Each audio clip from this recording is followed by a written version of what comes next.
Hi friends, Thalapathy ஒரு greatest of all டைமோட press meet நடந்துச்சு. கோ ட்ரெய்லருக்கு அப்புறம் ப்ரெஸ் மீட் நடந்துச்சு. அந்த ப்ரெஸ் மீட்டில் வந்து கேப்டன் விஜயகாந்தோட ஏஐ வந்து கன்ஃபார்ம் ஆகிருக்கு. பிரேமலதா விஜயகாந்த் மேமே வந்து கன்ஃபார்ம் பண்ணிட்டாங்க அப்படிங்கிற மாதிரி ப்ரெஸ் மீட்டில் வந்து வெங்கட் பிரபு சார் சொல்லியிருந்தார். இப்போ அதை ப்ரூவ் பண்ணுற மாதிரியே ஒரு சம்பவம் நடந்திருக்கு. தளபதி வந்து நேராகவே போய் பிரேமலதா விஜயகாந்த் மேம் போய் மீட் பண்ணியிருக்காரு. மீட் பண்ணி அவங்கள போய் சந்தித்து பேசியிருக்காரு. தளபதி போய் அதுக்கப்புறம் வந்து விஜயகாந்த் சாரோட ஃபோட்டோக்கு வந்து மாலை போட்டிருக்காங்க. மாலை போட்டுக்கிட்டு ப்ரே பண்ணுற மாதிரியான ஃபோட்டோ வந்து இப்போ பயங்கர ட்ரெண்ட் ஆகிட்டு வைரல் ஆகிட்டு இருக்கு.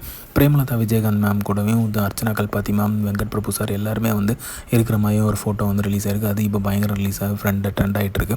இந்த ரீசன்ட் பிக்கை பார்த்ததுக்கப்புறம் கன்ஃபார்ம் ஆயிருக்கு. 100% வந்து விஜயகாந்த் சாரோட கேமியோ வந்து இருக்குது, ஏஐ வந்து இருக்குது அப்படிங்கிறதுல எந்தவித சந்தேகமே இல்லை. ஸோ அவரோட இன்ட்ரோ கொடுக்கும்போது வேறு லெவலில் தேட்டர் தெரிக்குங்கிறதுல எந்தவித சந்தேகமே இல்லை. பயங்கரமான இன்ட்ரோ கொடுப்பாங்க. ஏன்னா தளபதியை இன்ட்ரடியூஸ் பண்ணும்போது ஹீரோவை நடிக்கும்போது விஜயகாந்த் சார் தான் சப்போர்ட் பண்ணார். விஜயகாந்த் சாரோட படத்தில் தான் வந்து தளபதி வந்து ப்ரெசென்ட் பண்ணியிருந்தார் ஹீரோவா. செந்தூர பாண்டிங்கிற படம் எல்லாருக்குமே ஞாபகம் இருக்கும். இப்போ தளபதி வந்து விஜயகாந்த் சாருக்கான ட்ரிபியூட்டை வந்து பண்ணுறாருங்கிறது ரொம்ப சந்தோஷமான விஷயமா இருக்குது. ஸோ இந்த மொமெண்ட் வந்து வேறு லெவலில் தேட்டரிக்கல் மெட்டீரியலாக இருக்கும்.